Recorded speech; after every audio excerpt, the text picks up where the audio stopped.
Good evening, this is the Oscar expert here with Brother Bro. We are going to review Uncut Gems, latest film from the Safdie Brothers, and starring Adam Sandler in a rare, great dramatic performance.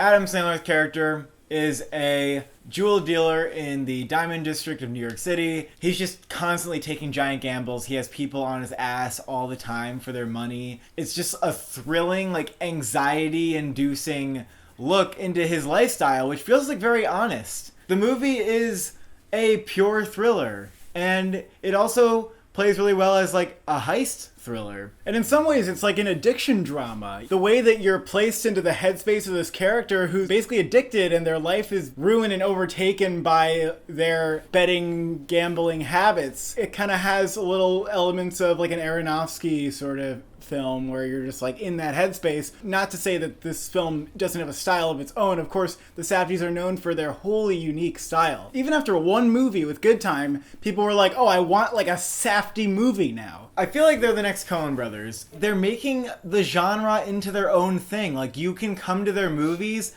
expecting a certain type of thrill. You'll get it in a way that's very satisfying, I think. And it's about the way they do the genre. It's a pure character study. It doesn't feel intrusive in that it's trying to get at the heart of who this man is. There's so much attention to detail with the side characters and everybody's different intentions. There's constantly banter. Every character who's in the room is doing something. Even the guy who comes and delivers a package, they give him a close-up. He's not just some peripheral character. They bring everybody into the scene, into a weird melting pot. This is just their style. And they're constantly using close-ups on everybody, side characters you wouldn't think need a close-up. They're looking at people's faces to see what what's going on in their heads. There's so many different heads in one room and so many different eyes popping out of them. The Safdies are trying to get it all together. I guess it's kind of where their tension comes from. Is these reactions. The movie comes alive through the blend of editing and sound. It is a thrilling ride. And at the center of it, we have Adam Sandler in what is easily one of his best performances and potentially as good as his performance in Punch Drunk Love. It's kind of interesting because he's not doing a comedy character in some ways. He has a funny voice. Yeah. He's playing a crazy rich asshole, but it's never he's trying to be funny. Yeah, he's not funny. He's not that showy, which is interesting. Being Adam Sandler, you might think he would go for that cartoonishness more, but he doesn't. He really feels real. He feels that he was well cast, even though he's totally not this guy. So. Yeah, what a great casting choice. They were just we want Adam Sandler in our movie. And well, actually, they had Jonah Hill first. Imagine that. That would have also been good. Jonah Hill with fake teeth, Wolf of Wall Street. Yeah, literally his character in Wolf of Wall Street. They said Jonah Hill, and they said in an interview that they were going to get Harvey Keitel. But Adam Sandler here, I don't think there's any looking back. He knocked it out of the park. What are we going to say? It's really funny to watch him wrapped up in his gambling addiction, but it's also sad and funny. That it's taken seriously sad. And that the character's actually addicted to it. He has a breakdown in the movie too. That's really impressive. I needed that. I was oh my god, oh my god. The performance is just all dedication. It's all his willingness to step into this person's shoes and do justice to their script. The sound is very interesting and very chaotic. When the movie started out, I was kind of jarred and I was I can't even really hear the characters that well. This is hard to tap into. You not only have all this overlapping dialogue, but you have a bombastic score by One Tricks Point Never, who is going nuts. The Safdies gave him free reign to just be One Tricks Point Never. But also he serves the story, for sure. Having listened to the score on its own, the score is great on its own, and part of that's because it's so much that it's not background music in a lot of ways. And there are times where the score really serves the scene and adds to the chaos, and it has a lot of weird vaporwave textures, and there's chanting. So it's a really strange score, and there are times where I'm thinking is this vaporwave energy that Daniel Lopatin's bringing, does that make sense in the movie? It doesn't take me out of the movie, but it's I don't know if the world that's built in the soundtrack is the same exact world that's built in the movie. Here's what I'm going to say. In the same way that Marriage Story, the score is something else, and the movie is like another thing, but like together they create like a new thing. I would say Phantom Thread too. The music, when I listened to it,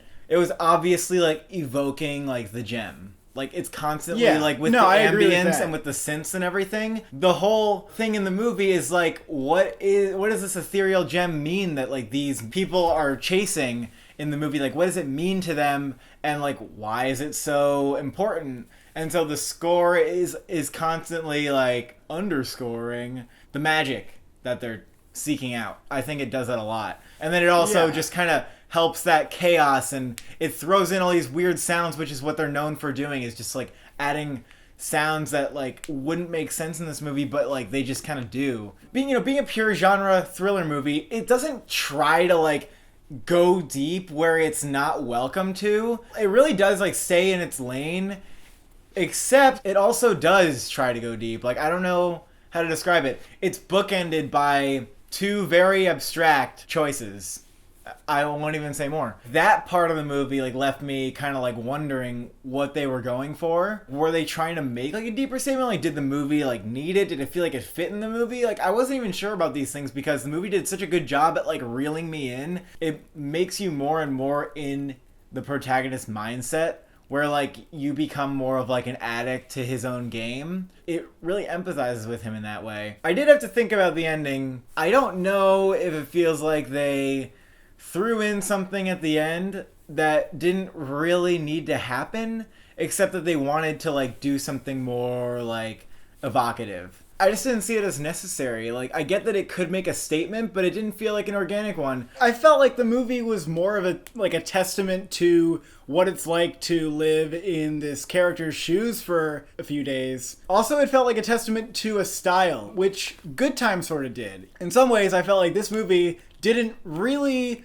feel like as a next step to Good Time that it like went a step above it. It has a similar style. It's a thriller. There's elements that are different enough to merit it existing as a different movie, and I really liked both movies. But I will say that where Good Time for me like one-ups this movie is that movie was more emotionally compelling, and there was like a story of two brothers at the core. Whereas this movie, like, I don't need it to be like an emotional movie. Sandler is just great. He holds the movie together. I'm just like happy to have that performance at the center of my movie. I think it might grow on me with more viewings because I might like develop more of a taste for their own movies by just like watching them more. But Uncut Gems like might have done a better job at like building and exploring this world, and in some ways they surpassed what they did in Good Time. In other ways, maybe they fell short of like Good Time's best moments, but I think I enjoyed it more than Good Time, actually. It's part of the world of capitalism, obviously, and the beginning is definitely making a statement by starting off in like Ethiopia.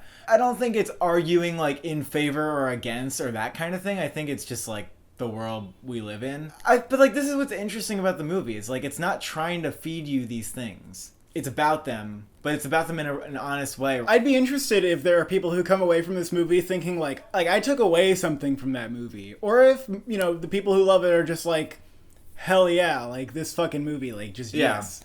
For me, it wasn't a movie that I like took a lot away from. Love the style. Love that the Safdies have like created something original and thrilling with an incredible and unforgettable Adam Sandler character in the center of it all.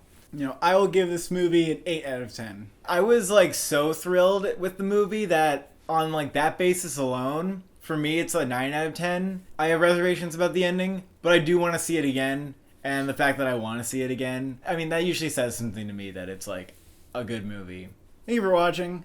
Thank you for subscribing. Do you have a favorite rock or diamond?